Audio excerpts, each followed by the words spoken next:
Bonjour à toutes et à tous et bienvenue dans Cocorico. Aujourd'hui, nous revenons sur l'audition choc au Congrès américain consacrée à la situation dans l'Est de la République démocratique du Congo. C'est quelques semaines seulement après la signature des accords dits de Washington entre la RDC et le Rwanda. Au programme donc de cette audition, des violences du M23, une crise humanitaire dramatique avec des millions de Congolais en danger, les enjeux économiques liés aux minéraux critiques et la rivalité stratégique entre les États-Unis et la Chine. Pour en parler donc, nous recevons sur ce plateau Monsieur Willy Kalingai. Il est journaliste et président du groupe de presse Géopolis. Monsieur Joe Sekimonyo, il est professeur et analyste en économie politique. Et Monsieur Henri Mutombo, il est lui écrivain et chercheur en fiscalité. Et pour joindre l'utile à l'agréable, Cocorico, notre analyste intelligence artificielle, sera là pour mieux comprendre les dynamiques autour de cet accord. Mesdames et messieurs, bienvenue dans Cocorico. Et à vous, mes chers invités, bonjour. Bonjour. Merci énormément d'accepter de partager ce moment. Et avant de vous donner même la parole, c'est un tout petit peu ce que j'appelle un coup de gueule. C'est un coup de gueule par rapport aux médias. Quand je vois comment d'autres médias fonctionnent, ce sont justement des spécialistes comme vous, chacun dans son domaine, qui viennent sur le plateau pour éclairer l'opinion sur ce que nous devons comprendre. Mais j'ai comme l'impression, sauf vous, que ces gens-là, les experts dans leur domaine, justement, qui comprennent, ne sont pas toujours disponibles à répondre à des invitations de journalistes sur le plateau. Mais je veux dire pour vous, cher aîné Willy Kalingai, vous êtes journaliste, je l'ai dit tout à l'heure, et patron du groupe Géopolis. On vous a pris à pied levé, vous avez accepté de venir. Ça montre quand même combien vous respectez les téléspectateurs, vous nous respectez, et vous voulez donner quelque chose à ceux qui nous regardent. Vous savez, il ne faut pas en vouloir à ceux qui ne sont très peu mobilisés. L'expertise, ça s'achète quand même. Ça s'achète par le temps. C'est-à-dire que les gens prennent du temps pour étudier, pour examiner, pour comprendre un processus. Et les jours où on a besoin d'eux, ils peuvent donner les éléments de compréhension. Il faut que le journaliste, lui aussi, soit à la hauteur de l'expert. La difficulté, c'est que autant des gens se spécialisent dans des secteurs, moins les journalistes, eux, se spécialisent aussi. C'est comme ça qu'il y a une certaine inadéquation. Alors, parce que beaucoup de journalistes n'ont pas fait l'effort de muter vers l'expertise dans les domaines qui est les leurs, alors ils ont aussi choisi ceux qui sont des faux experts. Donc, aujourd'hui, dans les télévisions, vous avez des très, très, très nombreux faux experts qui racontent n'importe quoi sur n'importe quel sujet. Voilà un peu la difficulté que nous avons. Mais le jour où les journalistes vont être exigeants à l'égard d'eux-mêmes, eh bien, ils auront en face d'eux des hommes de qualité. Alors, mais c'est pas, on a l'impression que ceux qui connaissent justement fouillent la télévision, ils laissent plutôt la place à ceux qui veulent qu'on le voit plutôt que ceux qui connaissent. Merci beaucoup de la question. J'étais en train de vouloir abonder dans le même sens que, comme ça que moi je l'appelle, le patriarche Willy Kalingai. Avant cette émission, avant que nous soyons autour de ce plateau, on a abordé cette question évidemment de l'expertise au sein même de votre corporation de journalistes. Il y a aujourd'hui cette prolifération qui amenuise même la qualité de votre métier, de votre profession. Et donc, vous qui êtes des journalistes, il y a le vieux Charles Dimandja qui est, je crois, dans l'UNPC, vous devez veiller sur, évidemment, la formation des journalistes experts dans des différents domaines. Parce que moi, j'ai appris qu'on est journaliste, pas forcément pour avoir été à l'UFASIC, mais on peut être, moi par exemple, je suis ingénieur commercial, donc c'est-à-dire dans le domaine de l'économie, on peut être journaliste expert en économie. On peut être journaliste expert du droit. On peut être journaliste expert dans l'agro-pastoral, par exemple. Et donc, que le journaliste se forme. Je crois que ce coup de gueule permet que les gens entendent notre cri d'alarme, de telle enseigne que les gens puissent se spécialiser dans des différents domaines de la vie nationale pour qu'ils soient utiles. Pas seulement pour donner l'information, mais aussi faire des chroniques. Je prends l'exemple de Gauthier Ribinski de France 24. Il est de Alsace, si je ne me trompe. Il a, je crois, un master en relations internationales. Mais il est journaliste sur France 24. Oui, mais parce que moi je pense, ce sont plutôt les experts. Nous les journalistes, à la limite, on peut juste apprendre à poser des questions sur des sujets sur lesquels on veut parler. Mais nous voudrions avoir sur nos plateaux des experts comme vous, professeur Sekimonio. Bonjour et merci d'être là aujourd'hui avec nous. Qu'est-ce que vous pensez de mon coup de gueule? Je vois le problème ailleurs. Commençons d'abord par dire, si vous voulez une chaîne en RDC, vous payez l'argent, on ne vous demande pas votre business plan. On donne à tout le monde. De l'autre côté, dans certains pays, ou disons dans les pays modernes, tout ça, il y a la place des médias qui doit jouer un rôle dans le développement du pays, dans sa politique économique. Des fois, on exagère, on dit soft power. Il y a l'État qui subventionne. Parce que l'université en soi, dans un pays comme la RDC, c'est la plus grande université. C'est ici qu'on peut avoir l'accès à la connaissance à Katakokombe. Il ne faut pas avoir quelqu'un de Katakokombe qui pense le monde. Alors je dis, en dernier lieu, c'est la réflexion de la société en soi. Je vois des forums, des tableaux de forums, comment on appelle, les billboards, des forums. C'est quoi? Qu'est-ce qu'on veut dire? En fait, la télévision reflète la nation entière, la direction ou le manque de direction et l'importance du rôle de la politique économique. Voilà, ce que je voulais dire par ce coup de gueule, Kinshasa Télévision, à la limite, quand nous l'avons créé, l'idée c'est d'amener des experts pour parler des sujets qui nous intéressent. Ça peut être n'importe quel sujet, mais c'est pas nous, journalistes devant la caméra, en train de raconter notre vie. Bon, ça c'est un autre style, il y a des gens qui le font, mais l'idée c'était d'amener experts. Donc si vous êtes expert dans votre domaine, nous allons essayer vraiment de plus en plus dans cette nouvelle année 2026 de vous inviter sur notre plateau pour éclairer l'opinion sur les sujets que nous pourrions choisir par rapport donc à votre domaine. Merci, c'était juste mon coup de gueule. Je voudrais ajouter quelque chose. C'est pas pour faire sa publicité. Je prends Géopolis. C'est purement économique. C'est une chaîne économique. Lui-même, l'aîné Willy Kalingai, c'est un économiste, journaliste. Et donc, il a créé ce groupe de presse, magazine Géopolis. Ça parle de l'économie, des mines, de diamants, de tout ce que vous voulez dans le secteur économique. Et la chaîne également, c'est vrai qu'il y a une diversification d'informations, mais à la base, c'est de l'économie. Je peux juste poser une question. Oui, c'est une chaîne économique, mais l'orientation idéologique, c'est quoi? Alors, le jour où vous le recevrez dans votre émission, il pourra répondre. En tout cas, chez René, pour nous. Moi, je l'invite chez moi. D'accord. Et puis, je lui envoie. On se connaît. Cher René, c'est un plaisir de vous avoir sur notre plateau. Moi aussi, c'est un honneur. Merci beaucoup. Alors, on va parler donc de cette audition qui a eu lieu au Congrès américain. On a parlé de la République démocratique du Congo, quelques semaines après la signature de l'accord dit de Washington. En tout cas, moi, j'attendais ce moment. J'attendais parce qu'on dit que le président Trump, il est en train de faire des efforts pour ramener la paix en RDC. Selon lui, la paix est revenue en RDC, même si quelques jours seulement après la signature de cet accord, il y a eu encore des tueries et la prise d'Ouvira d'ailleurs. Nous reviendrons sur ça. Mais j'aimerais quand même que nous puissions suivre des extraits. Soit on commente ces extraits ensemble, ou on va jusqu'à la fin des extraits. Comme ça, nous pourrions tout mettre ensemble. Mais on va voir quel va être le vibe de ce qu'on va proposer. Donc nous allons d'abord prendre l'introduction.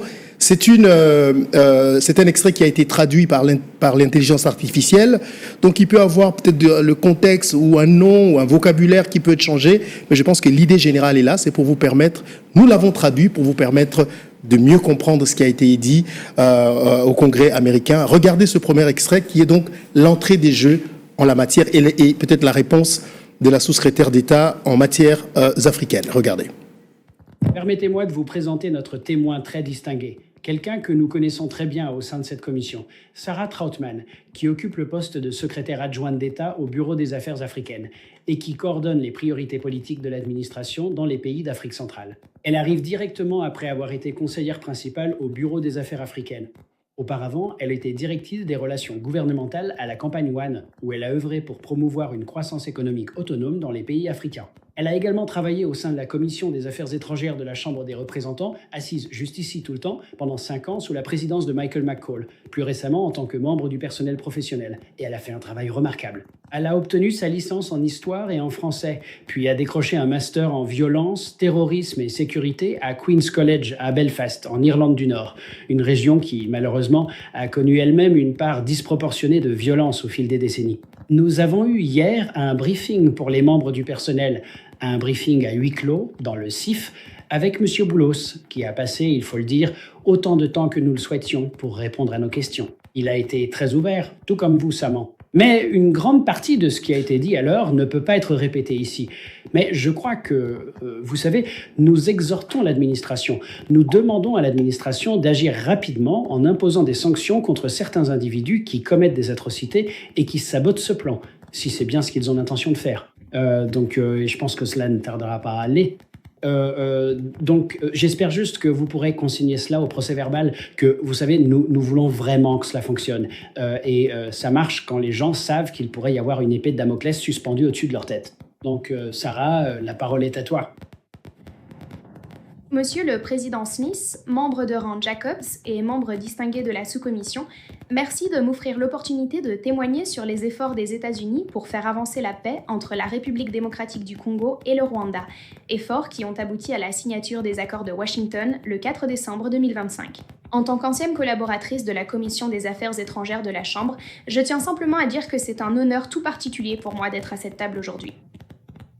Depuis plus de 3 décennies, l'Est de la RDC est en proie au conflit, à l'instabilité et à la souffrance humaine. Les défis de la région ont résisté à toute solution simple, les cycles de violence sapant le développement et menaçant la sécurité de millions de personnes. Les États-Unis ont depuis longtemps reconnu l'importance stratégique de la région des Grands Lacs, tant pour nos propres intérêts que pour le bien-être des populations locales. Le 4 décembre, à l'Institut Donald J. Trump pour la paix, le président Tshisekedi et le président Kagame ont signé les accords de Washington, une avancée historique qui constitue le progrès le plus significatif vers la résolution de ce conflit depuis des décennies. Cet accomplissement témoigne de la puissance d'une diplomatie soutenue au plus haut niveau et de l'importance du leadership américain sur la scène internationale. Le président Trump est le président de la paix, et la percée majeure réalisée grâce aux accords de Washington n'aurait pas été possible sans son leadership. Son engagement direct, sa vision et sa détermination à résoudre ce conflit ont été essentiels pour amener les parties à la table des négociations et maintenir l'élan tout au long du processus. Je salue également le leadership du secrétaire Rubio et du conseiller principal Mossad Boulos, dont les efforts inlassables ont été déterminants pour forger un consensus et mener les négociations à une conclusion réussie. Les bénéfices des accords de Washington sont profonds. Pour les populations de la RDC et du Rwanda, les accords offrent une voie vers une paix durable, une sécurité renforcée et la possibilité de reconstruire des communautés dévastées par des décennies de violence. Pour les États-Unis, le président Trump a conçu les accords afin de faire progresser les intérêts américains en matière de stabilité régionale et de promouvoir une croissance économique qui profite à la fois aux Américains et à la région. En tant qu'élément clé des objectifs de politique étrangère America First de cette administration, les accords apportent des avantages directs et concrets au peuple américain. En stabilisant une région qui constitue une source majeure de minéraux critiques, dont le cobalt et le coltan, essentiels pour les secteurs manufacturiers et de la défense américains, les accords contribuent à sécuriser les chaînes d'approvisionnement américaines et à réduire notre dépendance à l'égard de concurrents comme la Chine. L'accord de partenariat stratégique avec la RDC est le premier du genre, un accord juridiquement contraignant qui crée les conditions pour des investissements américains significatifs en RDC, dans les minéraux critiques et les infrastructures stratégiques clés, et définit la voie à suivre pour la coopération entre les États-Unis et la RDC sur le corridor Sikanya-Lobito. Une région des Grands Lacs plus stable signifie moins de besoins d'intervention humanitaire coûteuses et de missions de maintien de la paix américaine, ce qui nous permet de concentrer les ressources des contribuables sur les priorités nationales, tout en maintenant le leadership mondial des États-Unis et en sécurisant les chaînes d'approvisionnement. Pour la région, les accords de Washington représentent un nouveau chapitre. Les accords établissent des engagements clairs des deux parties à respecter l'intégrité territoriale, à cesser le soutien aux groupes armés et à coopérer en matière de sécurité aux frontières et de développement économique. Les accords prévoient également un cadre solide pour le suivi et la mise en œuvre, avec les États-Unis, le Qatar et l'Union africaine qui travailleront ensemble pour jouer un rôle central dans la médiation et la supervision à venir. Nous savons que la paix est fragile et notre travail ne s'arrête pas à la signature des accords. Alors que nous avançons, notre priorité reste le travail difficile de la mise en œuvre. Nous travaillons en étroite collaboration avec nos partenaires de l'Union africaine, des Nations unies, du Qatar, ainsi qu'avec d'autres parties prenantes régionales et internationales, afin de veiller à ce que les engagements se traduisent par des actions concrètes sur le terrain. Cela inclut le soutien aux pourparlers menés par le Qatar, entre la RDC et le groupe armé M23, le renforcement de l'architecture de médiation de l'Union africaine et la mobilisation de ressources pour la reconstruction post-conflit, tout en partageant la charge avec nos partenaires. Nous veillerons à ce que les promesses faites à Washington soient tenues, que le processus de paix produise des résultats concrets afin que les populations de la région constatent des améliorations tangibles dans leur vie et que les conditions pour un accroissement des investissements américains soient réunies. La transparence et la responsabilité sont essentielles à chaque étape et ceux qui menacent la paix devront rendre des comptes. Comme l'a dit le secrétaire Rubio, nous prendrons des mesures pour garantir que les promesses faites au président soient tenues. Pour conclure, je tiens à remercier la sous-commission pour l'attention portée à cette question cruciale et pour son soutien à nos efforts dans la région des Grands Lacs. Les accords de Washington constituent une avancée historique, mais ils représentent aussi un appel à l'action. Grâce à un leadership et un partenariat continu, nous pouvons contribuer à bâtir un avenir de paix et de prospérité pour la RDC, le Rwanda et les États-Unis. Je vous remercie. Voilà, donc on a suivi un tout petit peu le résumé de la réponse de la sous-secrétaire d'État américain. D'abord, la première question sera à vous, professeur Sekimono. Quelle est votre réaction par rapport à la lecture de cet accord vu des États-Unis? C'est la première, mais je ne sais pas si c'est la première, ce n'est pas la meilleure. Ouais. Ouais, ce n'est pas la meilleure. Du point de vue américain, c'est bien beau, les poèmes, tout ça, mais du point de vue congolais, on va l'attendre. Quand on fait l'introduction, on parle des sanctions économiques. La personne qui pouvait blesser le Rwanda, c'était la RDC. Dès le début, on avait dit, on commence la guerre économique.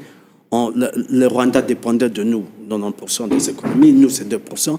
On pouvait faire des sanctions économiques qui allaient troubler cette cohabitation entre Hutu et Tutsi au Rwanda, hein, qui n'est pas organique, sauf que Kagame leur promet une croissance économique. Vous voyez, quand ils se sont battus avec l'Ouganda, l'Ouganda a répondu en disant « je vais construire la route Bunagana-Goma » qui allait déranger leur symbiose économique.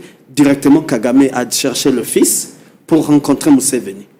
Cette guerre a fini sans un coup de balle, mais en ayant Kagame accepté d'être humilié. Et maintenant, dans ce discours-là, c'est une humiliation pour le Congo.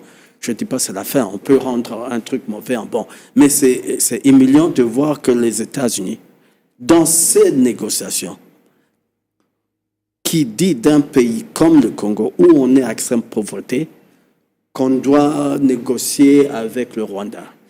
Et au Congo, on parle Congo, au Rwanda, on parle rwandais. Jusque-là, malgré qu'ils disent ça va aider les citoyens congolais, non. Vous lisez, c'est le deal entre la RDC, la terre, qui a besoin du citoyen rwandais. De deux, le deal n'est pas avec les États-Unis. Le deal, c'est avec des compagnies américaines. Ils n'ont pas la Gécamine. Et de notre côté... Il n'y a pas que la Gécamine, il n'y a pas que la banque. Non, je dis de l'autre côté. Ouais, ça veut dire qu'ils n'ont pas une compagnie nationale. Ouais. Ça veut dire qu'on va passer de l'État congolais qui fait des deals avec des compagnies américaines sous l'égide du gouvernement. Alors, est-ce que M. Kalingai, avant d'aller M. Henri Mutombo, est-ce que vous pensez, quand vous voyez la lecture américaine de la situation, est-ce qu'elle est en contradiction avec ce que nous attendons, nous Congolais, ou voyons de ce qui a été négocié? Vous savez, en venant sur ce plateau, je me disais, bon, je ne vais quand même pas commencer en contradiction avec ce qui m'ont dit. Je l'aime bien, celui-là, je l'aime bien le livre, mais je suis obligé de faire un débat avec lui, alors que je n'en ai pas la qualité. Vous savez, cet accord est historique. Et moi, d'ailleurs, ça a été dit tout à l'heure. Ouais. J'ai regardé, le M23 a attaqué le Congo à partir de 2022. Mais quand on arrive à la solution de cette crise, on ne parle pas de 2022, on parle d'une crise qui date de 30 ans. C'est une perspective importante que nous devons comprendre. Ça veut dire que le dernier épisode de ce conflit, 2022-2026, ça fait 4 ans à peu près, mais quand on arrive aux accords, on dit non, cette crise date d'il y a 30 ans. On a donc créé un lien ontologique entre les différents épisodes, toutes les rébellions. C'est la même chose, c'est récurrent, toutes les années, ils reviennent tous les 5-10 ans. Donc, l'avantage de cet accord, c'est que on signe aujourd'hui pour régler des contradictions qui datent de plus de 30 ans. Donc, depuis 1994 que nous avons cette crise dans la sous-région. C'est d'abord un premier élément important parce que quand on a fait l'accord de Sun City, on a réglé les problèmes de légitimité à l'intérieur de la nation. On a réglé les problèmes des élections. On a réglé des problèmes. Quand on a fait l'accord de Lusaka, on a réglé les problèmes de l'intégrité territoriale. On avait des groupes armés qui avaient des statuts d'État. N'oubliez pas les MLC, les RCD, etc. et tous les autres. Donc les accords que nous avons eus jusque maintenant réglaient des problèmes ponctuels qui se posaient en ce moment-là. Aujourd'hui, on veut régler un problème récurrent qui concerne justement l'intégrité de notre territoire, mais le fond de la question, ce dont il a parlé tout à l'heure, le fond de la question, l'accès aux ressources du Congo, qui a été un problème qui date, je pense même depuis 1885. Ouais. Ça a été ça le problème. Bon, maintenant, là où je me dis, bon, je ne suis pas d'accord avec lui directement, c'est parce que nous avons tous constaté que le Congo n'a pas coupé les relations diplomatiques avec le Rwanda. Nous avons constaté que nous n'avons pas déclaré la guerre au Rwanda. Ça peut paraître une faiblesse. Mais quand on réfléchit maintenant avec les éléments que nous avons comme éléments d'analyse, on se dit, mais évidemment, parce que pour le Congo n'a jamais été vraiment en contradiction frappante avec le Rwanda. Le Rwanda, ce n'est pas la capitale de la décision. Le Rwanda aussi est un supplétif des forces puissantes. Dont les États-Unis. Bien sûr, voilà. L'Amérique. Oui, mais ma question, c'était, quand vous voyez la lecture qui a été faite par quelqu'un du département américain, est-ce que vous dites, ah oui, c'est ça, c'est exactement ce que nous comprenons. C'est exactement, évidemment, là où je les rejoins un peu. Oui. Évidemment, c'est la même lecture. Mais là où je les rejoins un peu, les Américains font un effort d'appropriation. Le gouvernement a posé des actes, mais les députés, les congrès veulent comprendre et convoquent le gouvernement pour explication. Ce qui n'a pas encore été fait chez nous, et c'est ça même qui est un peu dangereux. Ouais. Donc il faut que les Congolais, les participants, je ne pense pas que le président a interdit au Parlement, ou au Sénat ou à l'Assemblée nationale, d'appeler la ministre des Affaires étrangères, d'appeler le ministre de l'économie qui a signé, tous les signataires des accords, de les appeler pour expliquer, pour que les peuples, au travers de ces dirigeants, comprennent. Exactement. Ce qui s'est passé là, ce que vous avez suivi justement et que vous allez continuer à suivre, c'est des membres du gouvernement qui vont rendre compte à l'Assemblée nationale, donc le Congrès, la Commission des Affaires étrangères, pour expliquer le sens de l'accord de Washington. Monsieur Henri Mutombo, vous avez également suivi. Est-ce que c'est cette lecture-là que vous attendiez par rapport à comment on perçoit ces accords de Washington? Oui, je voudrais aller sur deux phases. La première, cet accord met fin à un agenda géopolitique qui consiste encore à déstabiliser la RDC par des guerres, par la trahison même des Congolais eux-mêmes contre leur pays.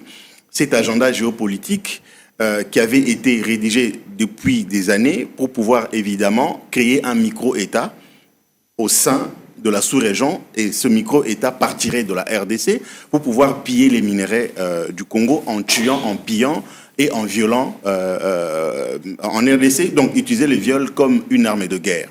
D'accord ? Mais aujourd'hui, avec l'intelligence du gouvernement congolais, pilotée par le président de la République, il y a eu cette intelligence qui a poussé à la négociation, et cette négociation a abouti par la signature de cet accord. Donc, ça veut dire ici que les Américains, vous avez entendu la sous-secrétaire parler des intérêts des États-Unis et aussi à l'accès aux minerais. Critique parce qu'il y a la Chine. Ils ont dit, elle a dit, ces accords sont motivés par les intérêts America First. Okay? Donc voilà. Donc ça veut dire, nous, c'est d'abord nos intérêts, voilà, mais c'est leurs intérêts évidemment qui motivent bien entendu leur implication majeure dans la recherche de la paix en RDC pour qu'ils accèdent à ces minerais critiques qui font que la Chine, parce qu'il faut dire que la Chine qui a pris l'ascendance sur les États-Unis, c'est en particulier par les minéraux de la RDC. Donc, ils veulent récupérer leur place parce qu'ils se projettent d'ici 10-15 ans. Si cela n'est pas fait, la Chine va évidemment leur ravir la place qu'ils occupent en tant que leader mondial en termes des nouvelles technologies, en termes économiques et même en termes culturels, parce que je vais ouvrir une brèche pour dire qu'Hollywood aujourd'hui est pénétré par la Chine. Beaucoup de patrons d'Hollywood sont des Chinois aujourd'hui. D'accord? Donc, pour revenir à cet accord, c'est important pour nous, d'abord, parce que nous ne pouvons pas prétendre regorger des minerais sur notre sous-sol et sur notre sol en perdant des vies, pas par la mort naturelle, mais par l'agression rwandaise, par la tuerie, par le pillage. Okay. Et donc, c'est avantageux pour la RDC de féliciter ce qui avait été fait, mais il va falloir que nous, en tant que peuple, en tant que bénéficiaires à part entière de ces accords, de tous les dividendes qui seront issus de cet accord-là, d'avoir une intelligence stratégique de telle enseigne que nous ne soyons pas perdants, mais que nous soyons gagnants dans ce qui se fait entre les Américains et les Congolais. Vous voulez réagir rapidement avant qu'on passe à... Je dis dans ça, on s'est fait petit. On s'est fait petit. On veut toujours penser qu'est-ce que le Rwanda veut. Il veut noter, est-ce que c'est vrai, est-ce que c'est faux. Ça n'a rien à voir avec nous. On devait être plutôt agressif. Moi, je dis, pour qu'il y ait une paix dans la région, il faut qu'on change idéologiquement. On doit coloniser la région sur le plan économique. Mais comment On sait bien que... Il faut d'abord commencer par faire la paix. Non, on n'a pas besoin de paix d'abord. Okay. C'est le match. On va à la CAF. Mais qu'est-ce qu'il faut faire? Il faut faire la guerre au Rwanda? La guerre économique, c'est une guerre. Oui, on doit faire la guerre intelligente. C'est-à-dire, on sait que quand on fait des sanctions au Rwanda, on dérange les Américains. Qui fait des sanctions au Rwanda? Le Congo. Comment? Avec quels moyens? Par exemple, au début, quand ils n'avaient pas encore pris la frontière, je les ai dit, on va dire que le Congolais interdit tout citoyen congolais ou une compagnie enregistrée en Congolais, en RDC, de faire le business avec tout citoyen rwandais ou une compagnie enregistrée au Rwanda. Mais comment le faire aujourd'hui dans une situation où une grande partie de cette partie-là se trouve entre les mains du Rwanda? C'est ça que je dis, c'est ça le début. Oui. C'est ça que j'avais dit. Si on avait fait ça au début, on n'aurait pas tous ces gens morts. Mais s'il vous plaît, M. Marie, donnez-moi juste 30 secondes. Le vieux Willy Kalenga, il a dit ici, l'accord est signé en 2025, mais on a remonté le temps jusqu'à arriver en 1994-96 où le Congo a été officiellement agressé par le Rwanda, qui est la tête de pont de certaines multinationales, de certaines puissances américaines. Le pays est affaibli depuis plus de 30 ans. Mais ce que vous devez faire, cette intelligence stratégique dont vous faites allusion, mais c'est d'abord d'obtenir un autre puissant qui vous accompagne dans la recherche de cette paix et dans la recherche, évidemment, de cette stabilité. C'est ce qui est en train d'être fait. Donc, aussi longtemps que vous êtes faible, tout ce que vous feriez, vous voudriez faire, n'aura pas d'appui parce que vous-même, vous n'avez pas... On n'est pas faible. D'accord, alors... Notre approche est faible. On voulait parler du Congo. Monsieur Sekimonio, non. On a toutes les dames sur le... Comment on peut être faible et tout le monde vient chez nous pour prendre nos ressources? D'accord, on a une longue émission, on va peut-être revenir, garder votre point de vue, on va peut-être aller voir notre analyste intelligence artificielle. Cocorico, tu as suivi donc cette audition au Congrès américain. Est-ce que tu peux nous donner ta lecture à toi? Est-ce que la vision du gouvernement américain et celle qu'a le peuple congolais, ou c'est qu'attend le peuple congolais par rapport à ces accords de Washington? Merci Marius. Oui, j'ai bien suivi cette audition et voici ma lecture. L'audition au Congrès américain montre une chose très claire. Les États-Unis s'intéressent à la paix en RDC, mais leurs priorités ne sont pas toujours alignées avec celles du peuple congolais. D'un côté, le discours est fort.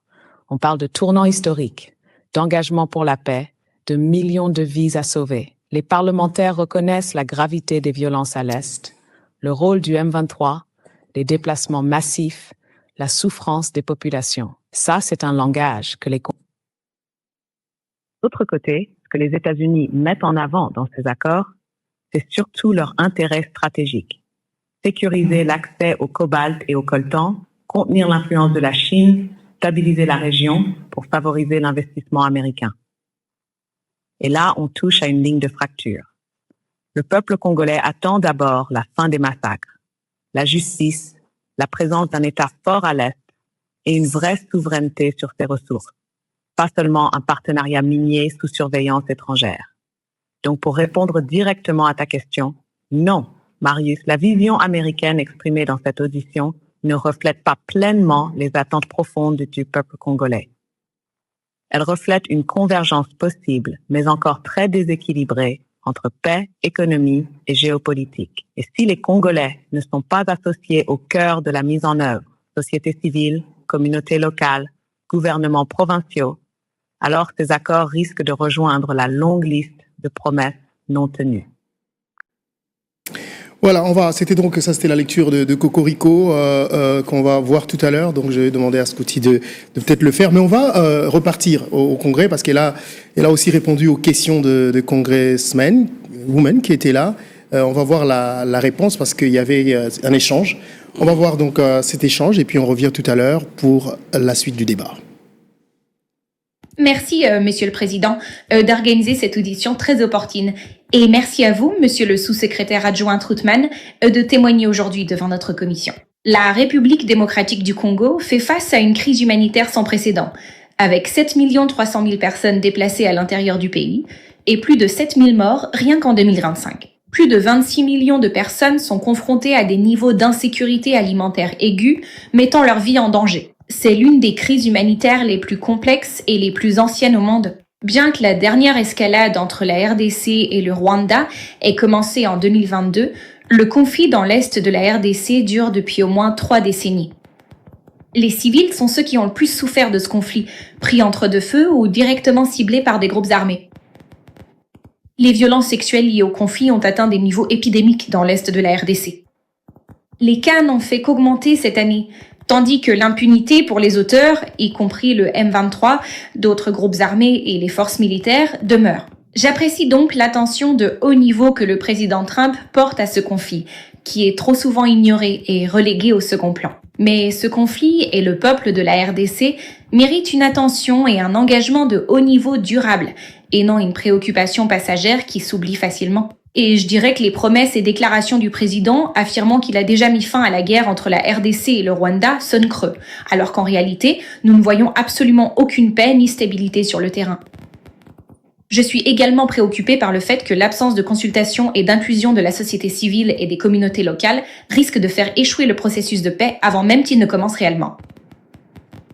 Seulement 5 jours après la signature des accords de Washington entre le président Tshisekedi et le président Kagame, sous l'égide du président Trump, le M23, positionné aux côtés des Rwandais sur les lignes de front, a pris le contrôle de la ville stratégique d'Uvira, au sud Kivu. Et bien que le M23 se soit apparemment partiellement retiré d'Uvira, nous n'avons toujours pas constaté le retrait complet à 75 km d'Uvira jusqu'à Kamanyola, comme les États-Unis l'avaient exigé en décembre. Et nous recevons désormais des rapports faisant état d'attaques de représailles contre les Banyamulenge, une communauté tutsi congolaise, ainsi que d'autres civils accusés de soutenir le M23 par les Wazalendo et d'autres bandits armés. Cela s'ajoute à près d'1 an d'occupation de Goma et Bukavu par le M23, d'autres villes extrêmement importantes des Kivu, où les civils ont été confrontés à des atrocités, des exécutions et d'autres abus. Les deux parties ont pris des engagements qu'elles n'ont pas su tenir.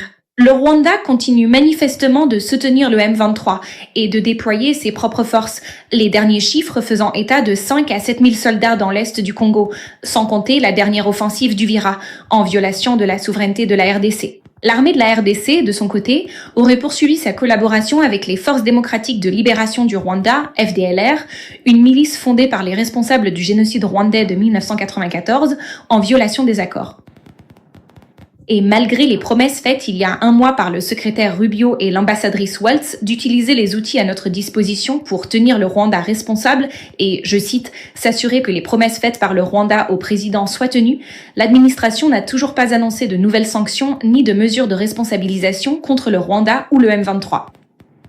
Pour moi, c'est très clair. Le Rwanda doit cesser de soutenir le M23 et mettre fin à sa propre occupation de la RDC, afin que le peuple congolais puisse enfin s'engager sur la voie de la paix, et non vers plus de guerre.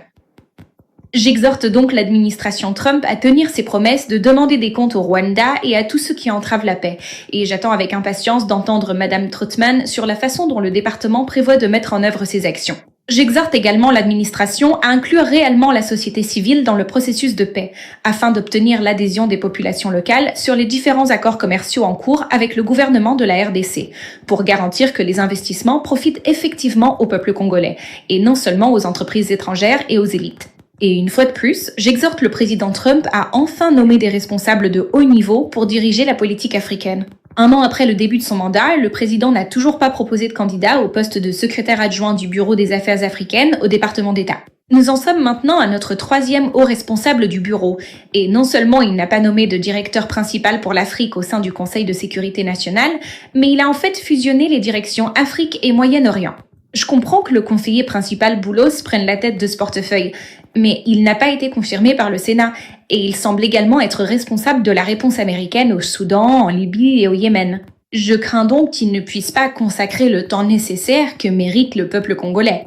J'exhorte également l'administration Trump à revenir sur ses coupes dévastatrices dans l'aide étrangère accordée à ce pays. Plus tôt cette année, le secrétaire Rubio a supprimé des centaines de millions de dollars d'aide à la RDC, dans le cadre de la fausse révision de l'aide étrangère du président Trump et du démantèlement illégal de l'USAID.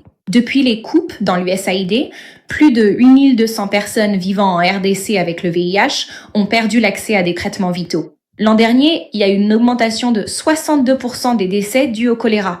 Et alors qu'on observe une recrudescence des violences sexuelles liées au conflit dans l'Est du Congo, les coupes dans l'aide étrangère ont réduit les services disponibles pour les survivants, y compris les kits post-viol. Et rien qu'en novembre, le Programme alimentaire mondial a été contraint de réduire de moitié le nombre de personnes qu'il aidait en RDC, passant d'1 million à 600 000 personnes. Ces coupes n'avaient déjà aucun sens à l'époque, et elles n'en ont toujours pas aujourd'hui, alors même que le président parle de la nécessité de la paix et de sauver des vies en RDC. Pour ma part, j'aimerais croire que l'agenda de paix du président est réel et qu'il aboutira à une paix véritable. Mais il est difficile d'y croire quand il a vidé de leur substance nos outils de politique étrangère et négligé d'allouer le personnel de haut niveau et les ressources nécessaires pour rendre la paix non seulement possible, mais durable. Pendant ce temps, les Congolais n'ont pas vu Maté. Ils n'ont vu qu'une escalade au cours de l'année écoulée et ils n'ont pas le temps d'attendre. Nous avons besoin d'une action immédiate pour tenir le M23 et le Rwanda responsables de leur occupation en RDC et de leur dernière offensive à Uvira. Nous avons besoin d'une action immédiate pour remettre le processus de paix sur les rails. Et il faut que l'administration investisse dans ses propres institutions et outils afin que ce processus aboutisse. Le peuple congolais a enduré la violence, l'exploitation et les promesses de paix depuis bien trop longtemps. Il est cruel de déclarer la guerre en RDC terminée, alors que le M23 exécutait des gens pendant les fêtes. Il est temps que les États-Unis, avec la communauté internationale, se réengagent dans ce processus de paix et fassent preuve de sérieux en tenant les fauteurs de troubles responsables. J'attends donc avec impatience d'entendre la secrétaire adjointe Trautmann sur le plan du département d'État pour réaliser l'objectif du président de trouver réellement la paix en RDC. Merci, président Smith. Je cède le passage. Merci.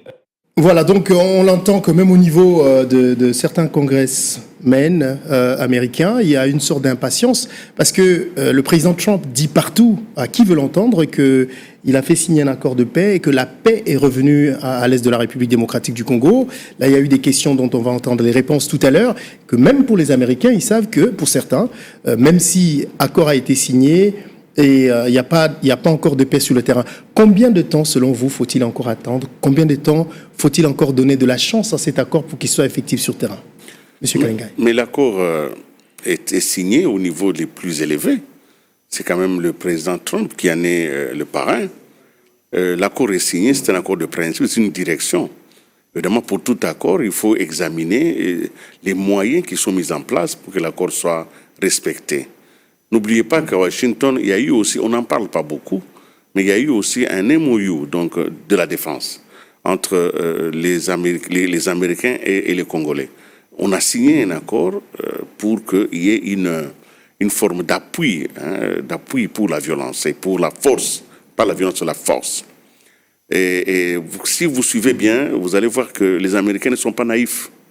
Je ne pense pas que le président Trump est devenu triomphaliste comme ça. Non, il célèbre la victoire parce qu'il a réussi à mettre autour d'une même table deux chefs d'État après une trentaine d'années de conflit. Mais en même temps, il sait qu'il y aura des résistances dans la mise en application de cet accord. C'est comme ça qu'il fait signer un MOU. Et d'ailleurs, la semaine passée, l'état-major de l'Africom est arrivé ici. ils ont discuté avec les Américains, enfin avec le FARDC, ils ont discuté sur comment utiliser la force pour imposer la paix. Parce qu'en réalité, cette paix, et je suis d'accord avec M. Komonyo, elle sera imposée. Et on ne peut pas faire autrement, on ne peut pas, face à des revendications floues et identitaires et mafieuses, on ne peut pas discuter avec les mafieux. Il faudra leur imposer la paix, mais il faudra y aller en respectant l'ensemble des procédures. Je termine en disant, vous savez, l'accord de Yalta, je crois que lui, il aime l'histoire. L'accord de Yalta, c'est l'accord qui a mis fin à la Deuxième Guerre mondiale. Mais combien d'États faudra-t-il encore attendre? Il n'y a pas de temps, c'est la force et la puissance. Mais qui arrive quand? Parce que c'est ça que nos frères qui habitent à l'est de si vous mettez dans le retour de la paix un agenda, un calendrier, vous faussez la donne. Parce qu'il y a beaucoup de préalables à la mise en place de cette paix. Ce qui est vrai, c'est que nous avons changé de direction. Mais quand vous vous êtes trompé sur une direction, vous vous rendez compte qu'après 100 km, la route que vous suiviez, n'est-ce pas, était une mauvaise route. Il vous faut retourner encore 5 km jusqu'au point zéro, là où vous êtes trompé. Nous sommes en train de rentrer sur le chemin. La paix aura lieu parce qu'elle est devenue une nécessité du progrès. C'est ça même le génie de cet accord. Ça veut dire que vous n'allez pas simplement vous rester en paix parce que vous, les Rwandais, les Congolais, vous allez bientôt vous aimer, etc. Non. On s'en fout que vous aimiez ou pas. Mais nous avons la paix pour avoir accès aux minéraux. Parce que nous avons accès aux minéraux, à la prospérité. Ok. Alors M. Henri Mutombo, qu'est-ce que vous pensez de ça, la réalité sur terrain, la paix se fait attendre quoi. Moi, j'ai dit dernièrement chez un de vos confrères que je comprends l'impatience des Congolais de voir revenir rapidement cette paix parce qu'on parle de plus de 30 ans où les gens sont dans le trouble. Je connais l'Est pour y avoir vécu et on a perdu des parents de l'autre côté, donc je comprends la souffrance de nos compatriotes qui sont au nord Kivu, au sud Kivu, en Ituri, un peu partout, là où on écume à l'est de notre pays en tuant, en pillant et tout le cortège de malheur que vivent nos compatriotes de ce côté-là. Mais il faut préciser une chose, c'est que cette paix, comme l'a dit le vieux Willy, c'est un processus. Je donne l'exemple des accords de Lusaka, 10 juillet 1999, mais son aboutissement est arrivé en 2003, avec les accords de Sun City, 1+4, voyez-vous, donc ça a pris du temps. Alors nous, ce que nous devons souhaiter ici, ou ce que nous devons faire, c'est continuer à mobiliser les Congolais. Que les Congolais puissent faire émerger une pensée en tant que peuple, pas en tant que des entités, je vais dire, éparpillées, mais que nous puissions faire émerger une pensée en tant que peuple, de telle enseigne que nous parlions d'une même voix par rapport à la recherche de cette paix. Alors, malheureusement, c'est ce qui n'est pas observé sur l'opinion publique congolaise, où il y a la divergence d'opinion. Mais ici, il faut dire une chose, c'est que la voie qui menait à la recherche du pouvoir vers le Rwanda, où les gens acceptaient n'importe quoi pour pouvoir accéder au pouvoir, fermant les yeux sur les crimes qui se déroulaient sur le territoire congolais, cette voie est en train d'être brisée et coupée, de telle sorte que seul au niveau de notre pays, que le pouvoir puisse, que l'on puisse, accéder au pouvoir ou conquérir le pouvoir afin de gérer... Même si M. Kalengai tout à l'heure a dit que le Rwanda, je sais pas, c'était pas vraiment l'expression, était un sous-traitant, et que les vrais bourreaux, ce sont les mêmes qui viennent. Donc du coup, on va directement chercher du boulot chez les vrais bourreaux, c'est ça? Non, c'est pas question de chercher du boulot. Regardez, depuis 1996, quand on est allé chercher Kabila pour faire partir Mobutu de force, qu'est-ce qui s'est passé? Tous ceux qui aspiraient au pouvoir allaient au Rwanda. Vous êtes bien d'accord avec moi. Mais cette affaire, cet accord, fait de sorte que cette voie soit coupée. Et que l'on ne tienne qu'à la souveraineté politique de la RDC et que l'on ne tienne que à établir un lien, je veux dire... direct? Non, c'est pas ce que je veux dire. Qu'on établisse un lien de partenariat avec les plus puissants, parce qu'il n'y en a pas, en dehors des États-Unis, il n'y en a pas un autre qui puisse évidemment imposer cette paix. Parce que regardez, que ce soit à Luanda, les Africains ont voulu régler cette affaire. Kagame n'était pas allé au Rwanda le 15 le 15 décembre 2024, mais c'est au niveau des États-Unis. Quand le plus fort a parlé, Kagame a pris son avion et est arrivé à Washington. Donc ici, nous devons préciser une chose, c'est que cette paix que nous voulons est en train de se construire. Vous avez posé la question sur le temps. Vous savez, Marius, même pour un repas que vous attendez à table, vous ne savez pas exactement à quel moment cela vous sera présenté. Mais c'est dans la construction et dans la préparation que cela vous arrive. Donc, mettons-nous ensemble, soyons patients et demandons cette paix, demandons le strict respect de cet accord, en tout cas, pour que, évidemment, nous puissions vivre ce que nous souhaitons ça, c'est sur ce notre que tous les Congolais aient pris de paix à temps. Mais une question, d'autres observateurs pensent par contre que la RDC a été roulée dans sa démarche de recherche de la paix parce que l'idée c'était l'échange entre minerais et sécurité avec les États-Unis, mais en allant discuter avec les États-Unis, les États-Unis appellent le Rwanda dans le deal, mais non, il veut que vous faites la paix tranquille, comme ça moi je viens, on fait les business ensemble. Qu'est-ce que vous pensez de ça? Les Américains ne sont pas naïfs, mais ils ne sont pas aussi sincères. C'est un jeu. Ce que vous entendez là en train de faire, c'est une campagne de vent pour le public américain. C'est pas pour la consommation congolaise. Peut-être pour juste faire plaisir à la diaspora pour les élections. La faute, c'est pas à eux, c'est à nous. On parle de 96, 96 en français congolais. Non, la guerre a commencé en 96. On oublie que les Américains ont créé indirectement, tué Lumumba, ils ont imposé une colonisation par Mobutu. Vers les années 90, on l'affaiblit, on fait ceci. Ce n'est pas 96. 94 est l'effet d'une autre politique américaine en RDC. On va chercher la paix, on échange nos ressources pour la paix. Mais regardez, les Américains, ils ont compris quelque chose. Nous, on a une crise sécuritaire, on voit sur le plan d'une urgence militaire. Mais eux, ils savent qu'on ne peut pas avoir la paix sans pain. Ça veut dire quoi? Nos problèmes, elle n'est pas sécuritaire. Nos problèmes sont liés à un problème structurel qui est lié à l'économie locale. Quand vous allez... L'économie, la pauvreté en RDC, elle est non seulement extrême, elle est primitive. Là où partout, il y a un Koulouna, c'est à cause de la pauvreté. Mais les Koulouna, il y en a même dans des pays riches. Hein? Ils ne sont pas des Koulouna. Ici, c'est la survie. Vous allez à Washington, on se tire dessus. Vous savez pourquoi? Parce qu'on veut récupérer le terrain de drogue. C'est l'argent. Ici, c'est le gangsterisme de la faim. Quand vous voyez où partout il y a la guerre en RDC, il n'y a pas d'opportunité économique. C'est nous qui réfléchissons. Et eux, ils savent qu'ils ne peuvent pas nous aider sur le plan militaire parce que ça ne va pas créer la paix. Tant que nous, on n'a pas compris et ils essaient de nous faire comprendre, on est en train de se vendre à moins cher. On va chercher les investisseurs pendant qu'on n'a pas d'opportunité. Ça veut dire qu'on ne va pas chercher la paix, on va chercher la colonisation du plus fort. On se dit non, on ne va pas être colonisé par le Rwanda, mais on préfère être colonisé par les États-Unis. On ne cherche pas la paix, on cherche la colonisation.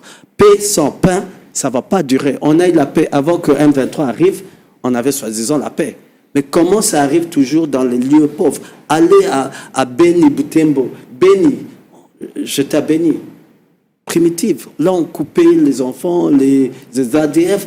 Là, notre problème, on n'a pas encore compris. Malheureusement, les Américains savent. Ils ne peuvent pas faire la paix en RDC parce qu'ils comprennent notre problème, c'est une crise économique. Un pays à extrême pauvreté, vous voulez compter qu'il n'y ait pas de l'insécurité. Alors, on est en train justement de parler de cet accord comme un accord qui va apporter du bénéfice au peuple congolais, mais ce n'est pas une fois de plus ça va pas être une sorte de colonisation économique de la part d'une grande puissance mondiale, M. Kalingai? Bon, je voudrais pas qu'on s'enferme dans des prisons idéologiques où les Américains sont systématiquement diabolisés et en même temps on les voit comme des impérialistes. Je comprends le point de vue, c'est normal. Mais un pays, ça se construit par des intérêts.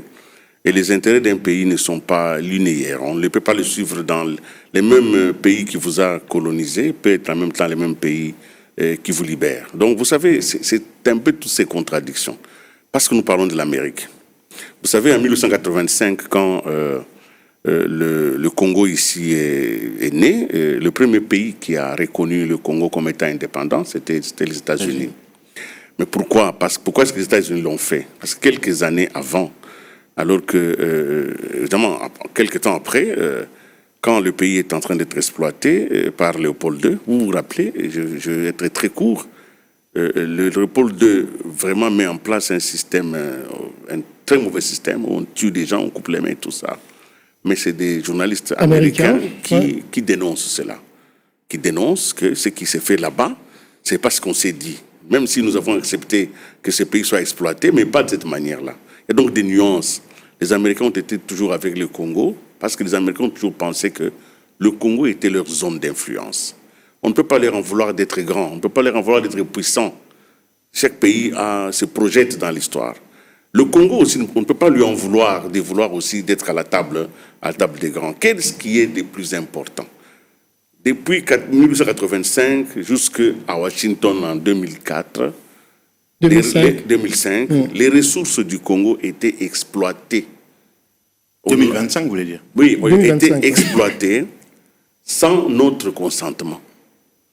Quand on est venu prendre l'Iranium de Shinkolob, on ne nous a pas demandé notre avis. Quand on a pris les caoutchoucs, on n'a pas demandé notre avis. Chaque fois que le monde occidental avait besoin des ressources du Congo, eh bien, le monde occidental se servait. Si vous résistez, on vous coupe la main. Le monde va éliminer. Tout ça a été toujours ça. Ce qui est, nous devons être heureux d'être contemporains de cette période où les Congolais, pour une fois, disent « Nous sommes d'accord que nous continuons à exploiter nos ressources, mais nous ne pouvons pas accepter que nous soyons absents à la table de négociation. » Et cette négociation a eu lieu. Peut-être que les Congolais se sous-estiment tellement.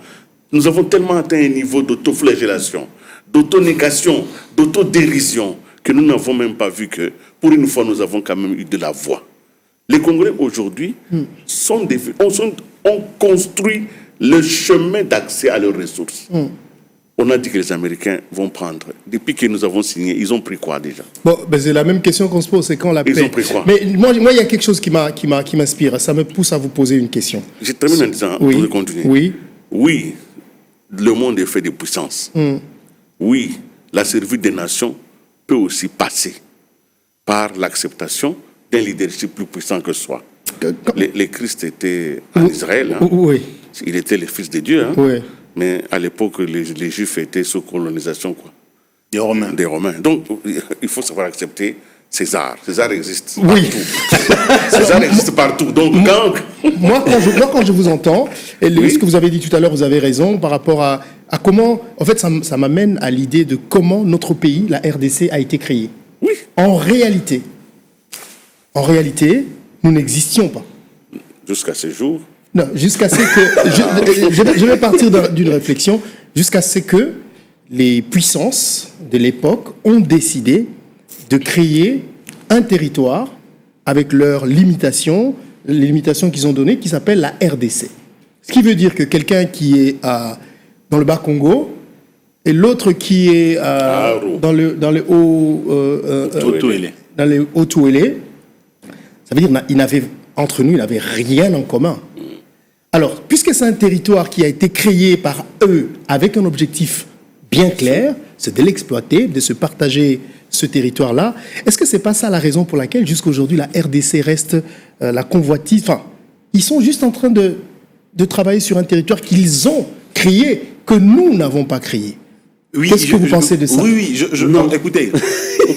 C'est leur j'aimerais entendre quand même. Parce que tous les pays ont été créés comme ça. La France est la nouvelle, les États-Unis sont nouveaux. Mais il n'y a pas aujourd'hui quelqu'un qui les... Il y a une différence majeure dans l'histoire. Parce que les gens qui sont allés là-bas, ils ont changé la donne pour les intérêts propres. Les États-Unis ont été créés avec toutes ces puissances. Hein. Les Anglais sont venus. Oui. Mais quand les habitants ont décidé de changer la donne, ils ont changé. La Belgique, tous ces pays qui existent aujourd'hui, ils sont nouveaux. Mais quelque part dans l'histoire, quelque part... Je ne pense pas que les Français, les Espagnols, les Anglais ont décidé de créer les États-Unis. C'était quoi? C'était des colonies aussi. Oui, mais... Louisiane, c'était la France, ceci ont créé. Les Américains ont racheté ces territoires, notamment ainsi de C'est suite. un peu faux que ça, parce que quand on parle de qui a racheté, ce sont les Français, Américains. Ceux qui sont arrivés là-bas, Voilà. qui se sont appelés les Américains, C'est ça, approprié du qui sont territoire. achetés des Donc vous autres. pensez que nous devons faire la même chose? On doit être agressif et puis comprendre Vis-à-vis de qui? de tout le monde. Non. Parce que je veux dire une chose. On parle Congo. Quand on parle des ressources de la RDC, Oui. on néglige la plus grande ressource de la Qui RDC. est? C'est l'homme. Les C'est ressources humaines, c'est ce que je voulais dire. Mais- Et c'est qu'on est en train d'aller chercher chez les Américains. L'homme, c'est-à-dire le Congolais. Le capital humain. Le Congolais va sur la table. Qu'est-ce qu'on a mis sur la table aujourd'hui? On est allé chercher la paix avec nos ressources. Lumumba a dit dans son discours, les gens qui ne savent pas, on a des ressources, mais on a compris qu'on va travailler avec les autres pays qui nous respectent pour avoir le capital humain. On devait dire que le plus grand problème qu'on a de l'extrême pauvreté, c'est le savoir-faire. La guerre entre la Chine et les États-Unis, c'est pas les ressources. Les ressources, on s'est fait grand, mais on est petit sur le jet. C'est la guerre de connaissances et, comme on dit en Lingala, matchkwata. C'est seulement nous les petits, mais on se prend tellement au sérieux. On se dit, les ressources rares, les minéraux rares, malgré que les États-Unis peuvent contrôler, 90% sont raffinés en Chine. Ils vont passer chez la Chine sans nous et débattre sur la table et rire de nous. On doit comprendre, on doit se faire grand, on doit changer la donne qu'on n'a pas encore changé depuis notre colonisation. On est passé en 1985. On a dit on tue le citoyen noir congolais, on lui coupe la main. Qu'est-ce qu'on est passé? On est passé d'un pays, d'un individu, à la République indépendante, de la colonisation de toute la Belgique. Est-ce que nous, on a été libre? Non, on est passé d'une colonisation à une autre colonisation. Et mon frère applaudit. Alors moi, je pense qu'on parle presque le même langage. Oui. On passe d'une colonisation à une autre colonisation. Qu'est-ce que vous pensez de ma réflexion? Non. Vous savez, le capital humain est très important pour sortir un État ou un peuple d'une situation donnée vers une autre. Mais nous avons eu la déchéance morale ou la défaillance depuis l'accession de notre pays à l'indépendance jusqu'à ce jour, de ne pas avoir eu des dirigeants qui ont compris l'importance ou la valeur de notre pays pour pouvoir travailler de telle enseigne que ce pays puisse Mais rejoindre. quand tu parles de nous, c'est pas notre pays, c'est leur pays. Non, c'est attendez, eux qui l'ont créé. j'arrive. J'ai compris ta réflexion, Ouais, je vais te rencontrer. Donne-moi juste quelques minutes. Alors, le problème est celui-ci. Quelqu'un de plus puissant est établi sur quelque chose qu'il considère lui appartenir. Il appartient à toi qui occupe cet espace de travailler de telle sorte que cet espace, quand la puissance naît de cet espace, que celui qui pense être le propriétaire soit dissuadé. Ça veut dire quoi? Ça veut dire qu'avant de poser un acte, qu'il réfléchisse. Aujourd'hui, je prends l'exemple de l'Iran. L'Iran, quand les 5 pays qui ont le droit de veto au Conseil de sécurité des Nations Unies ont la bombe atomique, l'Iran n'avait pas de bombe atomique. D'accord? Mais avec les temps, ils se sont battus et ils ont maintenant la bombe atomique. Donc, nous, Mobutu, Kassavou, pardon, à qui le Belge transfère le Congo est fort.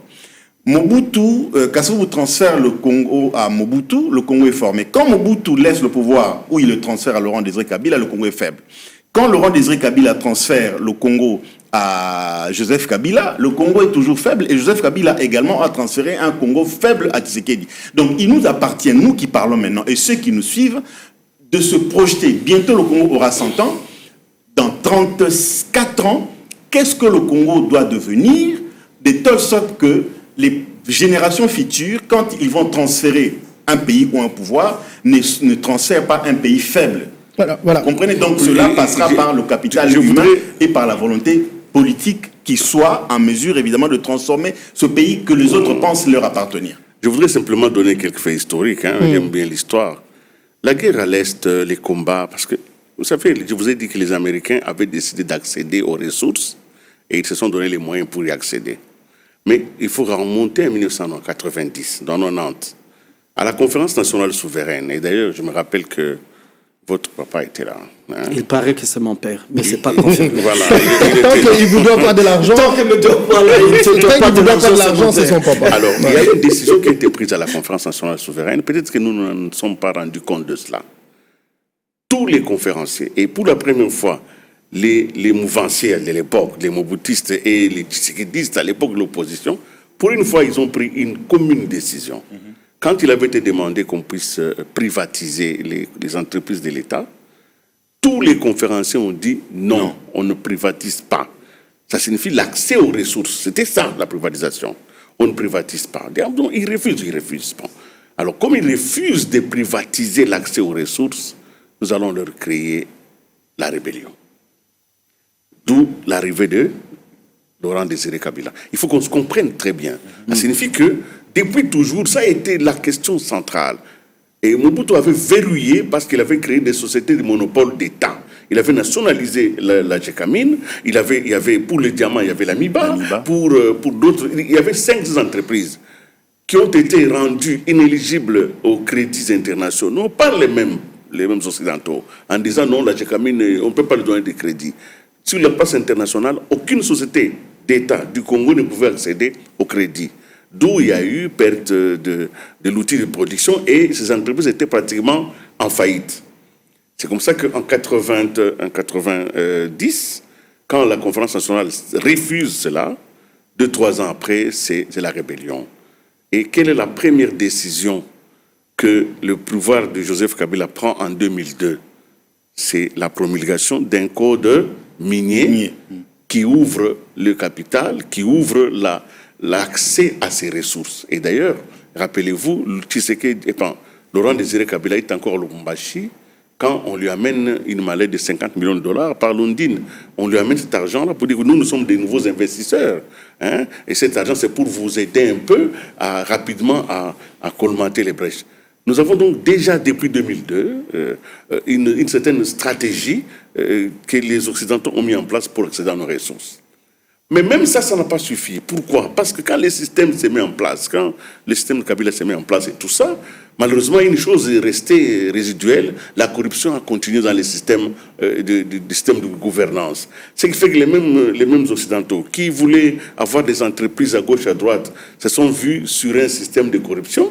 Ils ne pouvaient pas progresser parce que les fonds étant sortis des bourses. Alors, qu'est-ce qu'ils font? Ils disent, bon, comme on ne parvient pas à nous, alors il faut accélérer les systèmes d'accès par l'illégalité. D'où les mouvements rebelles. Donc, nous sommes dans cette logique-là. C'est comme ça qu'il faut saisir très bien ce qui s'est passé à Washington.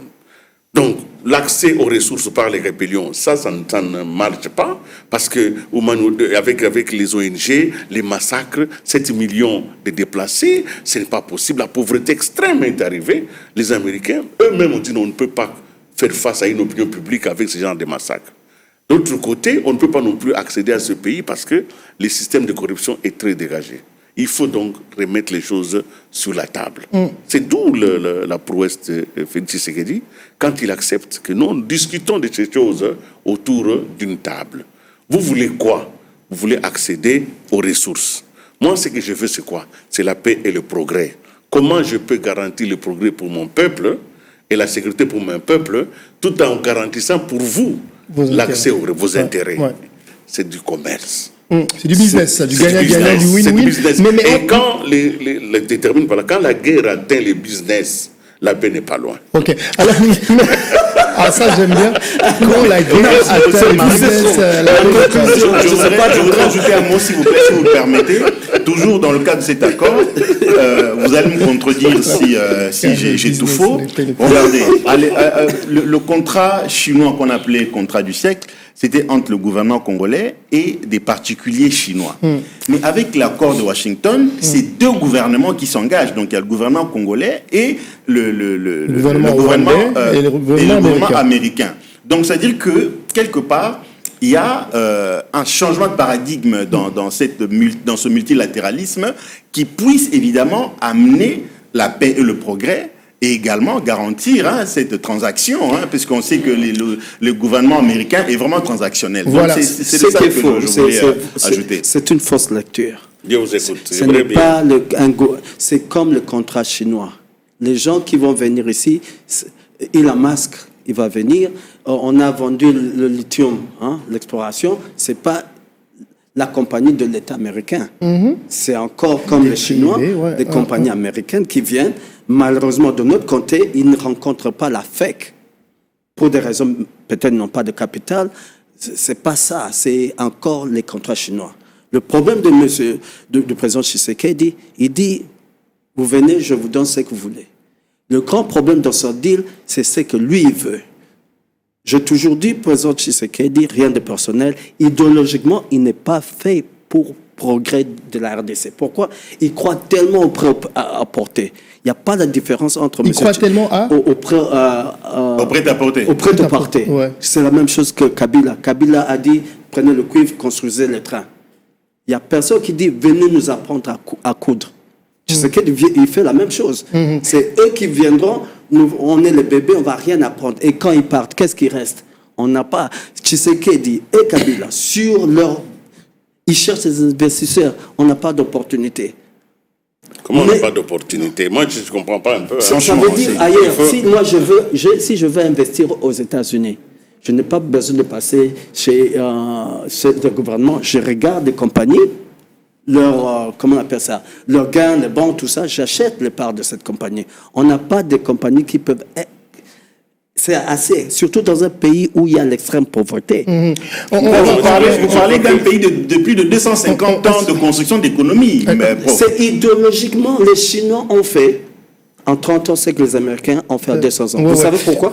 Quand ils ont compris comment tricher. Quand ils ont compris comment tricher, ils frappent tout le monde. À l'école, on nous a appris de ne pas tricher. Non, mais il faut savoir même tricher. Il y a des gens qui trichent, ils ont zéro. Il faut même intégrer un autre facteur. Parce que vous voyez, quand vous parlez, il faut parler des faits. Aujourd'hui, par exemple, de toutes les entreprises américaines qui se sont installées depuis l'accord, il y a eu Cobalt qui s'est installé ici. Il s'est installé pourquoi? Parce qu'il faut faire l'exploration minérale. Donc, il faut que c'est une entreprise spécialisée dans l'exploration. Ils vont décider, ils vont aller partout pour pouvoir mettre en lumière qu'est-ce qu'il y a en réalité. C'est sur base de cette recherche-là, en disant, voilà, nous avons trouvé telle filière, tel potentiel, que les autres entreprises américaines vont s'installer. Je pense qu'il faut donner un peu de crédit et reconnaître même un minimum d'intelligence à ceux qui ont négocié. Pourquoi au Vietnam, les compagnies vont au Vietnam? Vous savez qui cherche? Les Vietnamiens. Ils cherchent les Vietnamiens. Vous savez pourquoi?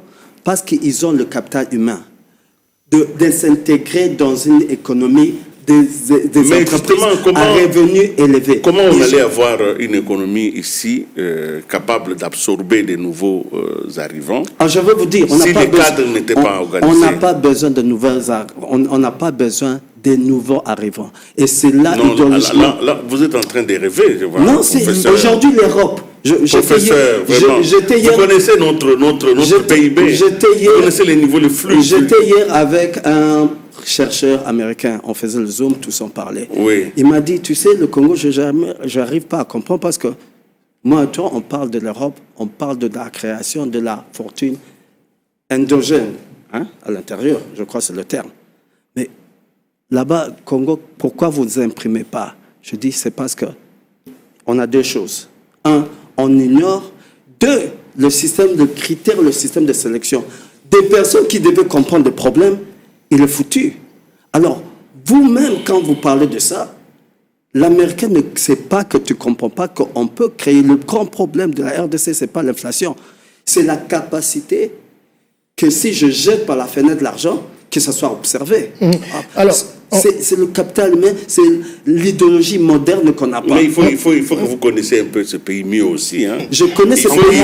Il faut faire un monitoring des mutations parce que ça fait quand même une dizaine d'années que des choses sont en train de se développer. Pourquoi M. Kalenga n'est pas bien cadré dans ce plan-là?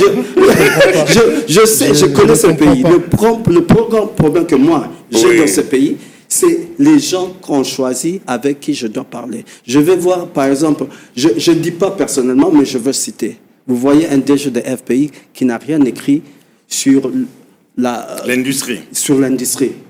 Vous voyez la dame là, comment on l'a présentée? Vice-ministre des Affaires africaines.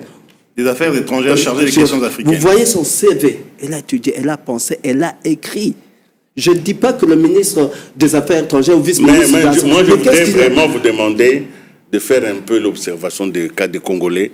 Vous allez être étonné que les Congolais se sont vraiment formés. Je sais, mais ce n'est pas eux qui décident. Ce n'est pas les gens qui ont formé qui décident. Alors nous, sur ce plateau, déjà, on en est la preuve quand même, des gens qui se sont formés. Non, on n'est pas les décideurs. On n'est pas les décideurs.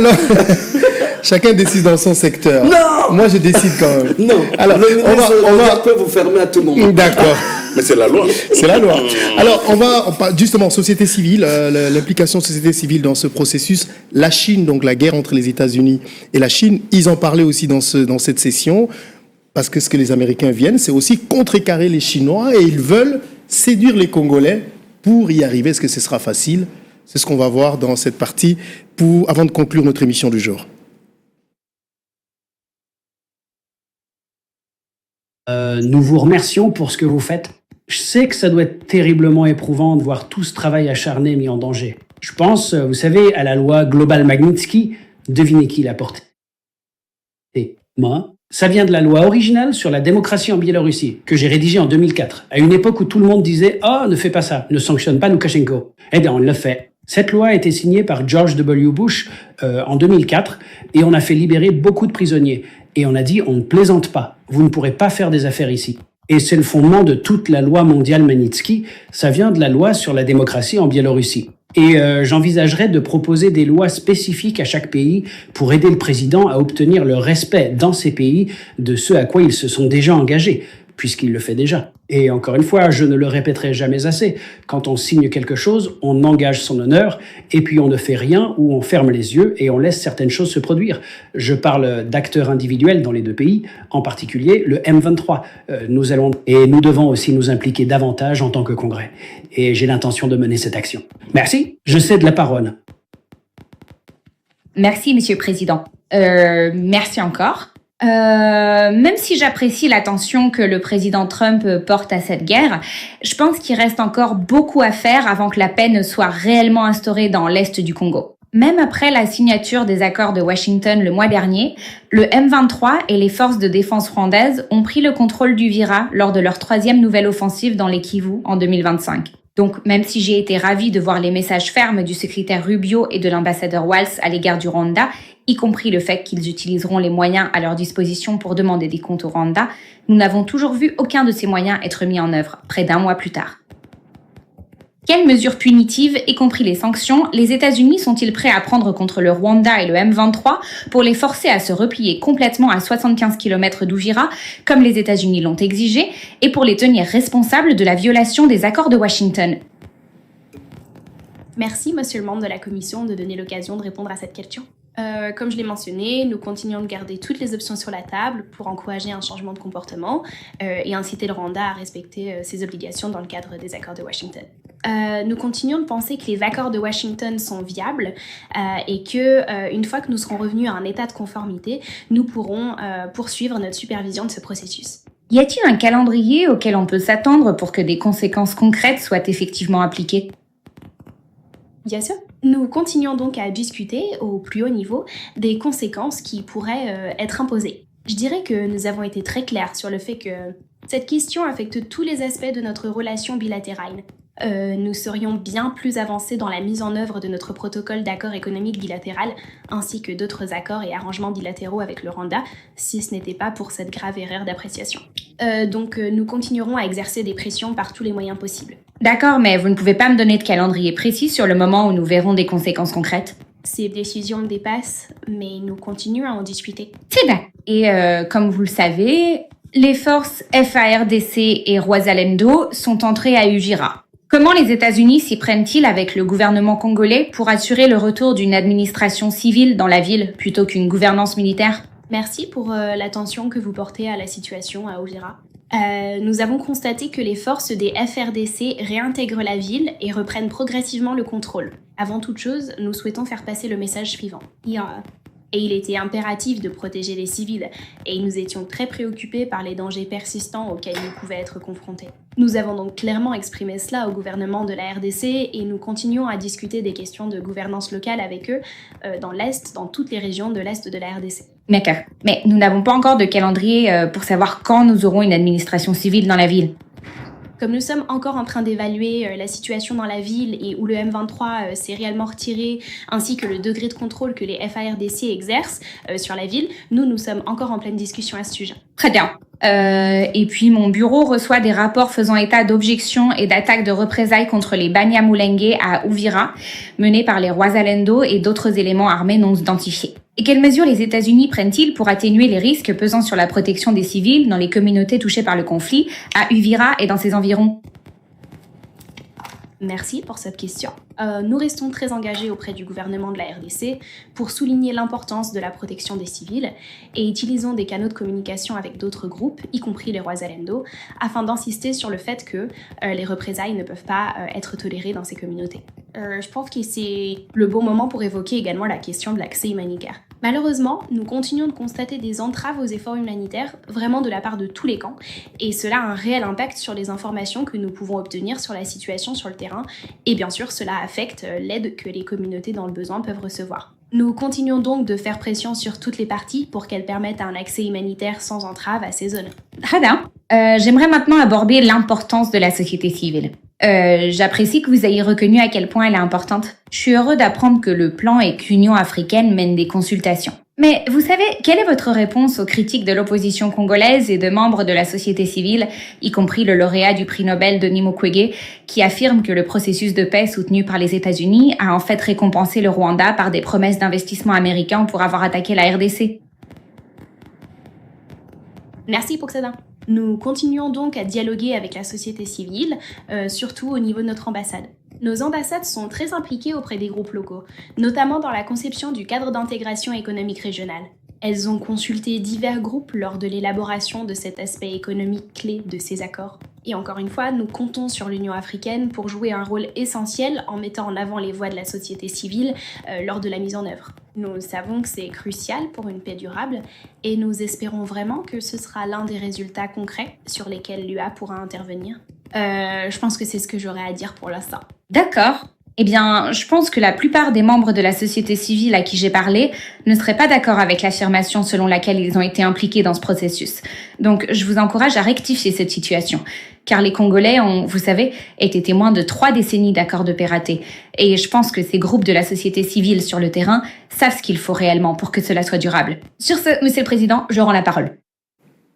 Voilà, vous avez suivi les réponses aux questions des représentants. Est-ce que vous êtes rassuré comme Congolais? J'ai honte. Ouais. J'ai honte. Allez-y, comment?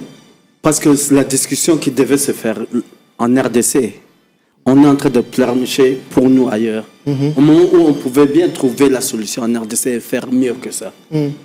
Même quand on parle... Mais concrètement, elle a répondu à des questions qui lui sont posées, comment le mécanisme est mis en place pour... Mais c'est un mécanisme dont eux, ils se parlent à Washington, entre eux, sur la RDC. Ça me fait rappeler, c'est comme en 1985, à la conférence de Berlin. 1880. Où on parle de nous, sans nous, mais en pensant qu'on a pitié de nous. Mais là, il s'agissait du Congrès, donc... Même si c'est le Congrès... Le cadre est tout à fait différent. Non, même si c'est le Congrès, je ne parle pas de cette discussion. Je parle du sentiment congolais par rapport à ça. Eux peuvent bien parler. Les Chinois, les Russes, ils peuvent s'appeler. Mais quand vous voyez la réaction des Congolais, avec un sentiment d'espoir, je dis, on a un problème. Tout à l'heure, je disais, on vient d'annoncer qu'on est, je crois, 8e armée africaine, puissante. Le Rwanda, il est contient 20e ou 50e, je ne sais pas. Mais comment il nous malmène? Mais le problème, c'est que j'ai appris que les critères, c'est notamment le nombre de personnes. Ça veut dire qu'on a trop de muscles, moins de têtes. Okay. Ça veut dire qu'on ne fait pas la guerre intelligence et même notre politique étrangère. Le ministre des Affaires étrangères, il a réveillé les gens matin et soir pour le Conseil de sécurité, mais n'a pas travaillé derrière les rideaux pour les sanctions. Alors, on a un problème. Quand on voit ceci, on doit avoir honte, nous les Congolais, qu'on a espoir Au moment où la solution, si se disait l'intelligence congolaise, il y a moyen de le battre et de le punir. Mais pour une certaine raison, on ne fait pas recours à l'intelligence. Même dans ce deal, je n'ai pas vu de discussions congolaises pour dire qu'est-ce qu'on va chercher. Est-ce que vous avez vu des discussions américaines sur qu'est-ce qu'on va chercher? Oui, les Américains sont prêts. Ils ont la table depuis, je crois, 20 ans. Mais c'est pas public, hein, ce genre de choses. C'est pas public, mais entre eux, quand vous êtes là-bas, vous sentez, je viens au Congo.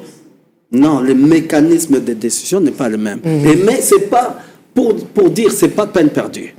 Je peux dire, le deal, il était très mauvais. Il est très mauvais. Okay. Mais il y a une chose qu'on peut gagner. Par exemple, dans le deal, un des critères pour les trucs stratégiques, on dit ça doit être un citoyen américain ou une compagnie majoritairement américaine. Et je dis, mais qui a de plus de bénéfices que le citoyen congolais ou américain? C'est le Congolais américain. C'est le pont qu'on devait utiliser pour notre avantage, mais on n'utilise pas ce pont-là pour gagner, pour tourner ces deals qui semblent être mauvais au bénéfice, pas à la RDC, mais aux Congolais. Il y a moyen de tourner ces pièges à notre faveur. Voilà. Si j'entends M. Kalengai, ce qu'il dit, vous avez en tant que spécialiste dans ce domaine, disons-le, de business, vous connaissez la réalité de faire du business avec les Chinois, la façon dont les Congolais dealent avec les Chinois, et nous connaissons tous la façon de dealer des Américains. Est-ce que vous pensez que notre système économique est prêt pour accueillir le système et la mentalité, la façon de faire des Américains? Vous savez, le Congo est prêt à accueillir tous les partenaires.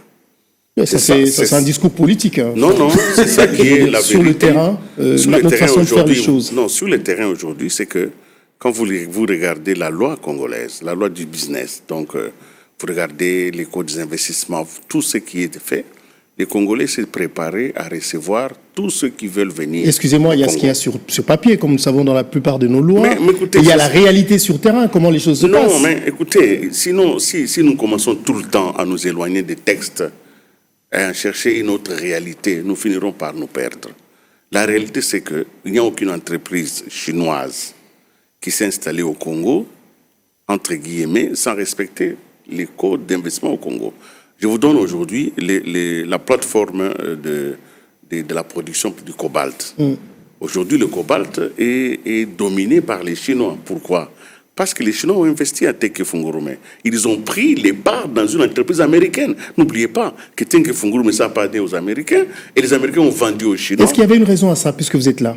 Mais les Américains ne croyaient pas. À l'époque, ils ne croyaient pas à l'avenir. Est-ce qu'ils ne croyaient pas ou les systèmes n'étaient pas... Non, ils étaient ici. Écoutez, c'était McMoran, Freeport McMoran. Ils étaient ici. Ils n'ont pas cru en ce moment-là parce qu'ils étaient de faisabilité qu'ils pouvaient obtenir. Et le cobalt n'était pas très élevé dans le commerce. Les Chinois qui avaient une vision plus lointaine sont venus, ils ont acheté. Ils ont des ressources, ils ont du cash. Ils ont acheté Tenke Fungurume. Ce qui s'est passé aussi avec les Australiens, quand vous allez vers Kolwezi, la plus grande mine qui a été découverte, c'était une mine australienne, mais les Chinois sont venus encore, ils ont acheté. Nous ne pouvons pas dire que les Chinois n'ont pas respecté le système congolais. La puissance des Chinois ici, en tout cas ceux qui sont légalement établis, ça se fait dans le respect des règles des jeux. Et ce sont les mêmes règles des jeux qu'on impose aux Français, aux Anglais et aux Américains. On ne va pas faire une loi particulière pour les Américains. Ce qui a été signé avec les Américains, c'est ce qu'on appelle le partenariat stratégique. Ça veut dire en réalité, le Congolais et les Américains ont élevé leur niveau de collaboration en se disant, dans tous les cas, si nous avons une préférence pour l'investissement, nous vous en parlerons, vous. Vous avez le droit de préemption. Mais je pense, à moins que je me trompe, que la Chine aussi a un partenariat stratégique avec la RDC. Oui, mais bien sûr, parce que c'est le partenariat qui a été revisité, vous vous rappelez, qui a été revisité. Bien sûr, nous sommes arrivés à un montant, même si de temps en temps, je dis, même si c'est vrai dans l'applicabilité de ce qui est décidé, vous avez des couacs. Et ces couacs-là, ça existe. Moi, je dis que le Congo, aujourd'hui, est un pays qui s'est ouvert, d'ailleurs, parmi les tout premiers de la planète, à recevoir l'ensemble des partenaires internationaux. C'est possible. Nous avons eu suffisamment du temps pour pouvoir mettre en place des mécanismes d'investissement qui prennent tout le monde. Chinois, les Japonais vont être au Congo central. Ils vont faire le manganèse. Vous voyez, on parle beaucoup de corruption. Ça, c'est le combat. Ouais. Ça, c'est le combat. Le véritable combat, c'est le système. L'administration congolaise doit extirper de son sein la corruption. C'est ça qui est encore un frein. Il faudra d'abord nettoyer là, avant que les Américains viennent. Non, ils viennent, on commence à nettoyer ensemble. Ce combat-là est un combat commun. Okay. C'est un combat commun. Vous ne faites pas ça. Parce que, écoutez, on dit que la corruption, c'est au Congo. Mais qui sont les corrupteurs? Ce sont ceux qui viennent avec la corruption. Henri Mutombo, réaction. Écoutez, nous sommes un pays qui est foncièrement engagé dans le multilatéralisme. Ça, il faut le retenir et le dire très fort. Le Congo tient à sa souveraineté, le Congo tient à son indépendance. Et c'est pour cette raison que les lois existent. Donc, il n'y a pas des lois taillées sur mesure pour tel peuple ou pour tel autre, non. Il y a le code des investissements, comme l'a dit mon aîné Willy Kalingai, et tous ceux qui viennent marchent sur le business au Congo sur base de ces lois. Mais il y a un avantage, ou des avantages, je peux dire, c'est que les Chinois, ils ferment les yeux sur tout ce qui est droits de l'homme et autres. Mais les Américains, quand ils sont partis d'ici, non seulement qu'ils n'avaient pas confiance, ils n'étaient pas projetés dans l'avenir pour voir les dividendes qui découleraient évidemment de Tenke Fungurume, mais aussi l'environnement qui était gangréné par la corruption ne leur avait pas été favorable, c'est pour ça qu'ils étaient partis. Mais les Chinois ont cette manie de voir l'intérêt, le profit, et ferment les yeux sur certaines pratiques. Mais maintenant, avec l'arrivée du président Tshisekedi, il a fait de la lutte contre la corruption un de ses chevaux de bataille. Il a nommé Jules Alinguete, qui est maintenant à la retraite, comme étant chef des mais maintenant, on n'en parle presque plus, l'IGF. De l'IGF. Depuis le départ il y a Sénaref, où il y avait également la Cour de compte, la Cour de compte, une institution rattachée à la présidence, j'ai oublié le nom. Tout ça, l'APLC, merci, pour lutter contre la corruption. Mais il va falloir que l'on ne puisse pas donner la prime de l'impunité. Le problème qui réside jusqu'ici dans notre système judiciaire, c'est qu'on ne punit pas à la hauteur des forfaits commis. Il faut que ce que moi j'appelle la répression positive.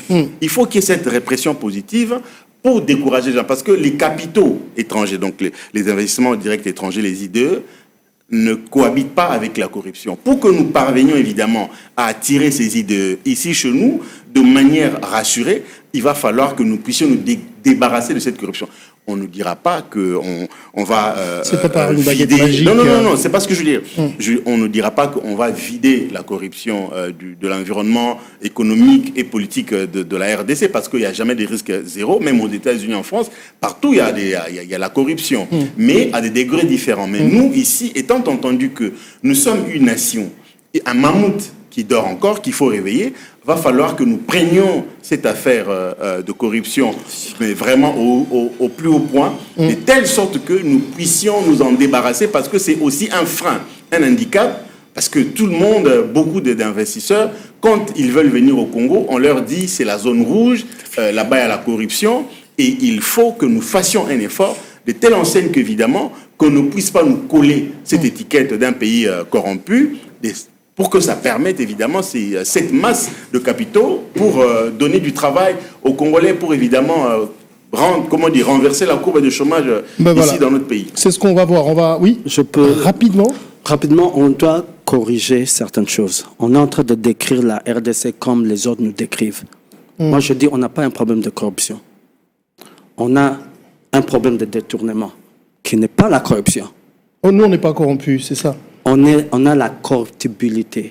Ça veut dire dans des termes scientifique. Oui, parce que j'ai écrit un papier à 10 ans, tout ça, pour faire comprendre l'Afrique. Quand vous avez quelqu'un qui est payé $50 le mois, le policier, et il peut se ressourcer dans la population $500. Ça veut dire qu'il y a $500 qui existent. Quelque part, qui doit récupérer. Qui pouvait le faire payer. Mais on n'a pas su comment. Je dis la corruption, la corruptibilité, c'est comme comment on appelle ça, les virus dans l'estomac. Ça nous aide à digérer. On doit comprendre le nouveau écosystème. Mais corruption en RDC, non, on a un problème de corruptibilité. Voilà. Et c'est ça le grand problème. On se décrit. Deux. Vous venez de dire Tengue Fungurume. Moi, j'aime quand les gens disent cet exemple-là. Parce que ça veut dire que les Américains peuvent aussi venir encore, signer le papier, et ils revendent aux Chinois. Il n'y a pas de souci, on fait le business. On fait le business, mais quand on dit, ça veut dire qu'ils peuvent se racheter de deal. Notre deal ne dit pas. S'ils investissent, ils trouvent ces manonos qui doivent rester. Ils peuvent encore changer, on devient encore la Chine. Ce qu'on devait faire, c'est aller chercher le savoir-faire. On devait faire, par exemple, le corridor... corridor de Lobito. On en parlera dans les jours qui viennent parce qu'on est arrivé à la fin de l'émission. Juste donner un exemple. Oui. Au lieu de... C'est un mauvais deal. Mais on pouvait l'utiliser pour faire Congolais apprendre à coudre, à faire le chemin de fer, de joint venture. Et dès que le Congolais sait faire le corridor, on peut maintenant désenclaver la RDC. On peut utiliser ces points négatifs, en faire des moyens pour que le Congolais ait les moyens de le capital humain. Ok, très bien. Merci beaucoup. En tout cas, ça prendrait beaucoup de temps ce débat. On pourra y revenir avec d'autres angles. On va finir peut-être avec un dernier mot de chacun par rapport à ce deal du point de vue économique, ce que cela va apporter à la République démocratique du Congo, et ça va être accompagné de la question, est-ce qu'on peut dire que ce deal, malgré le body language du président lors de la signature de cet accord, est-ce qu'on peut dire que ce deal est une victoire politique pour le président Tshisekedi? Henri? Mais écoutez, moi je crois que... bien sûr, rapidement. D'abord, il faut préciser une chose, c'est que aucun accord n'est parfait et on n'a pas tous les dividendes d'un accord au moment où l'accord est signé. Donc il faut de la patience, il faut de la méthodologie, il faut évidemment de la pratique pour que, évidemment, tout ce dont on attend d'un accord puisse se matérialiser. Il ne faut pas présenter les choses de cette façon. Cette considération, je crois qu'elle est biaisée. C'est pas Tshisekedi, c'est pour la République. Tshisekedi va passer. Mais c'est lui qui a signé. Oui, c'est lui qui a signé. Il n'a pas signé pour mais ça représente sa politique. Oui, ça représente sa politique. Voilà. Je voudrais préciser une chose ici, c'est que il l'a fait pour la République démocratique du Congo, d'accord? Ce sera en tout cas dans son bilan. C'est dans son bilan. Voilà. C'est une fierté pour lui d'avoir permis, évidemment, que... Est-ce que c'est une réussite? C'est une réussite. C'est une victoire. C'est une victoire parce que beaucoup ne l'attendaient pas là. Okay. Quand Goma tombe la nuit du 25 au 26 janvier 2025, beaucoup avaient vu la fin du règne de Tshisekedi. Mais par l'intelligence, l'intelligence stratégique, il est arrivé, bien entendu, à arracher quelque chose qui permet à la RDC de ne pas tomber complètement, de rester sur ses pieds et d'avancer petit à petit pour la retrouvaille de la paix que nous attendons depuis de lustres. Merci, ce sera votre mot de fin, M. Kalingai. Moi, je crois que c'est une victoire d'une génération, celle-ci surtout. Nous sommes contemporains de cette génération. Elle aura été la génération qui a mis une borne à la décrépitude générale.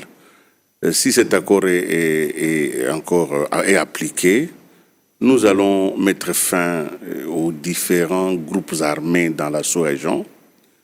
Il y aura effectivement une intégration sous-régionale, ce qui est la vocation du Congo. Le Congo est un pays à vocation de puissance et nous avons intérêt, d'une manière ou d'une autre, à piloter l'ensemble de tous les pays qui nous entourent vers le progrès partagé. Je crois que avoir vécu ça aujourd'hui, avoir vu ça se faire, et surtout cette signature être apposée sur le papier, sans doute ça a été un des moments importants. En tout cas, ce qui me concerne moi, je pense que le président Tshisekedi a le droit de se réjouir, même s'il ne se réjouissait pas, comme on peut voir sur ces images. Il n'était pas du tout content. Se réjouir. Il était à côté de qui? À côté d'un... Voilà. Donc, j'ai terminé en disant... Nous devons parfois avoir des victoires de parcours. Et je suis d'accord avec M. Sekemonio. La course n'est pas finie, mais de temps en temps, on peut bivouaquer un verre d'eau quand on a fait une longue route. Et cette verre d'eau, il l'a mérité. Merci beaucoup. Alors, M. Sekemonio, rapidement, votre mot de la fin. Ce deal reflète 7 ans de Tshisekedi. Il a toujours eu des victoires politiques. Il a tapé FCC, mais jusque-là, il n'a pas fait de victoires socio-économiques. C'est son plus grand problème, c'est sa façon idéologiquement de politique économique. C'est ce qui fait défaut. Il n'a pas encore compris. Sur le plan politique... Si vous étiez son conseiller économique, vous lui diriez quoi spécifiquement sur ce deal? Je veux le dire, c'est que je lui dis tout le temps sur les papiers. Parce que là, et dépenser c'est quoi? Aux Congolais, mais pas au Congo. Ça veut dire on n'a pas parlé SMIC. Pendant tout ce mandat, on a dû écrire, qu'on réajuste le SMIC dès le début, quoi. On n'a pas parlé SMIC. Il n'a pas de notion. Il n'a pas encore compris que le problème... J'ai appris qu'on a augmenté le SMIC. Oui, mais... On l'a fait, donc il ne faut pas dire qu'on n'a pas parlé. Vous savez comment on a fait? On a crié. Ils ont ajusté. La première fois, c'était ajusté au taux du dollar. Maintenant, on annonce, après qu'on crie, un autre ajustement du SMIC. Donc on vous écoute quand même, hein? Il paraît que Jaguar... Voilà. Ça veut dire il y a ce problème-là. Et pour que ça arrive, je peux donner... La bombe atomique, vous pouvez trouver la formule sur l'Internet. Mais pour la faire, ça demande l'expertise. Je peux tout dire. Je dis au président Tshisekedi, mais je dis toujours, son problème, ce n'est pas qu'il m'écoute. C'est qu'il n'a pas des gens qui peuvent traduire ce que je dis. Je n'ai pas besoin d'un ministre. Mon rôle en tant que scientifique, c'est de donner des solutions. Mais je ne peux rien faire si la personne qui doit l'appliquer n'a pas l'habilité de le faire. Et si la personne n'a pas l'habilité de le faire, c'est le problème de M. Tshisekedi. Son critère de sélection et son système de sélection n'est pas moderne. C'est comment on appelle ça? Les retours... Rétrocommission? Non, pas les retours. Quand on donne aux amis les postes... Le copinage? Copinage, tout ça, au lieu d'une certaine expertise. Non. Sans ça... C'est pas général, il ne faut pas généraliser. Dans la science, il faut généraliser. Quand on voit un échec, on dit c'est ça son plus grand problème. Moi et toi, on peut parler ici de jour et nuit. Mais ceux qui doivent l'appliquer doivent nous comprendre. Merci. Et il doit changer ça. Merci beaucoup, merci énormément à vous tous pour vos contributions. C'était tellement intéressant de vous entendre sur ces sujets-là. Donc c'est sur ce point que nous allons mettre un point final à... Ça s'est dit? Oui, bien sûr. Merci. Non, alors on va donc finir cette émission. Je suis un moto, mais quelque part, je contribue dans le monde des idées. Vous arrivez à temps au rendez-vous, voilà. Ce qui est bien. Voilà, j'y suis, je peux le faire maintenant, ça y est. En tout cas, un grand merci à tous les trois. Vous avez vu que j'ai pas eu forcément recours à l'intelligence artificielle, parce que l'intelligence humaine qui était autour de moi était assez éclairée et nous a éclairés par rapport au sujet du jour. Un grand merci à vous trois d'être venus, en tout cas, mais mention particulière à vous, monsieur Willy Kalingai. Je rappelle donc que vous êtes le patron du groupe de presse Géopolis. C'est un honneur de vous avoir sur notre plateau. Merci. La prochaine fois, on parlera quand même des difficultés que nous avons en tant que patron de presse à survivre. C'est mon expérience d'une année avec Kinshasa Télévision m'a appris beaucoup. Merci d'être venu. Merci. Et j'espère que ce ne sera pas la dernière fois, grand frère. Merci. Alors, merci beaucoup à monsieur... Attendez un peu.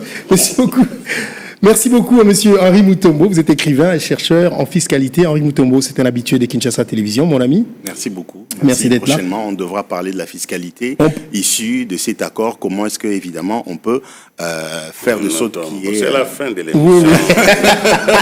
Merci à monsieur Joe Sekemonio. Vous êtes professeur et analyste en économie et politique. C'était un plaisir de vous avoir sur notre plateau. Merci, ne parlez pas de la fiscalité. D'accord. La prochaine fois. Merci, c'est un grand plaisir. La qualité, c'est pas tout le monde qui a ce genre de cadre et avoir accès à l'intelligence congolaise et de les mettre ensemble pour ce genre de hauteur de discussion. Ça veut dire vous-même, vous êtes à la hauteur, vous n'avez pas de complexe. Bravo. Merci d'avoir répondu. C'était un honneur de vous avoir tous les trois. Et merci à vous tous de nous avoir suivis. Au nom de toute l'équipe de Kinshasa Télévision qui nous a permis d'être chez vous aujourd'hui, je vous dis un grand merci de nous avoir suivis. Merci de continuer à vous abonner à notre plateforme YouTube Kinshasa Télévision. D'ici là, portez-vous bien et à très bientôt. Au revoir.